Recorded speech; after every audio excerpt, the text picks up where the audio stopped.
বাংলাদেশের ওপর দিয়ে ভারতের উত্তর পূর্বাঞ্চলীয় 7 রাজ্য ব্যান্ডউইথ নেওয়ার প্রস্তাবনা নাকচ করল টেলিযোগাযোগ নিয়ন্ত্রণ সংস্থা।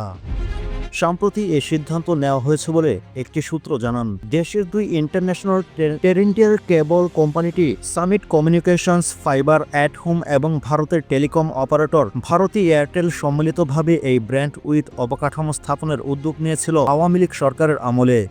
তখন এ প্রক্রিয়া অনেকটাই এগিয়ে ছিল।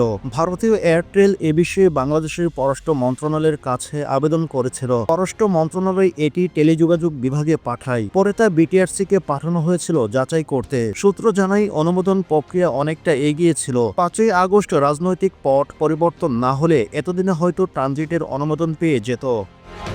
পরিকল্পনা ছিল সামিট ও ফাইবার অ্যাট হোম আখাউড়া সীমান্তে টেরেস্ট্রিয়াল কেবল ল্যান্ডিং স্টেশন স্থাপন করবে।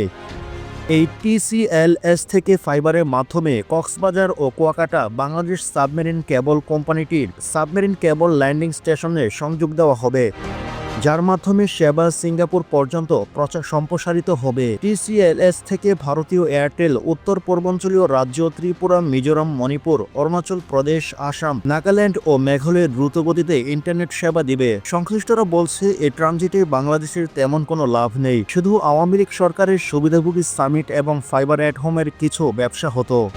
টিম টিআরসি হৃদয়ে ধারণ করে বাংলাদেশ, দ্য রিয়েল কনসালটেশন, স্বচ্ছ ভ্যাট আইনে দক্ষ ন্যায্য ভ্যাট প্রদানে। আর ভারত এতে লাভবান হতো, কারণ এখন ভারতের 7 সিস্টার থেকে চেন্নাই সাবমেরিন কেবল ল্যান্ডিং স্টেশনের দূরত্ব 5500 কিলোমিটার। এখান থেকে সিঙ্গাপুরের দূরত্ব আরও 8700 কিলোমিটার। এছাড়াও দুর্গম পর্বতের কারণে ভারতের ভেতর দিয়ে পূর্বাঞ্চলীয় রাজ্যগুলোতে ফাইবার নেটওয়ার্ক পৌঁছানো ও রক্ষণাবেক্ষণ মুশকিল ও ব্যয়বহুল।